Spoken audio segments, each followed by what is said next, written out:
Pria jemi unë, ti, ne. Me sa sfida përballesh çdo ditë? Njërën prej tyre ta lehtësojmë ne. Shkarko aplikacionin Raiffeisen On, kryej pagesa dhe transaksione nga kudo ndodhesh. Ti përjeton me Raiffeisen On. Raiffeisen Bank, make it happen.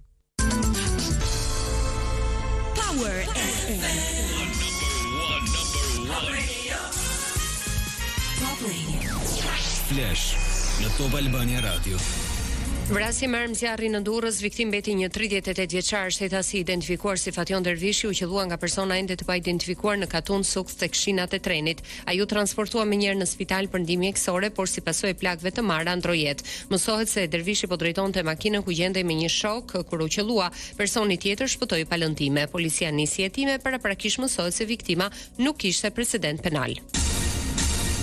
Policia e Kosovës përfundoi bastisjet në shtëpi dhe objekte në Banjsk të Zveçani 3 ditë pas përleshjeve të armatosura me një grup personash ku mbeti i vrarë dhe rreshteri Afrim Bunjaku. Sipas burimeve policore, ky fshat do të vazhdojë të jetë i bllokuar të paktën deri sot në orën 9. Më pas pritet që autoritetet të vendosin si do të veprojnë në vazhdim. Policia e Kosovës u sulmua nga persona të armatosur në orët e para të 24 shtatorit, kur ndërhyri pas njoftimeve për bllokim të një ure me kamion pa targa. Kryeministri Albin Kurti ka thënë se 2 vjet më parë Serbia dërgoi avion luftarak dhe ambasadorin rus në kufi për t'i friksuar. Shefi i ekzekutivit ka shkruar se prej atëherë dhuna dhe agresioni i tyre është intensifikuar. Mbetemi të vendosur në përkushtimin për ruajtjen e demokracisë dhe sundimin e ligjit në të gjithë Republikën e Kosovës, thekson kryeministri Kurti.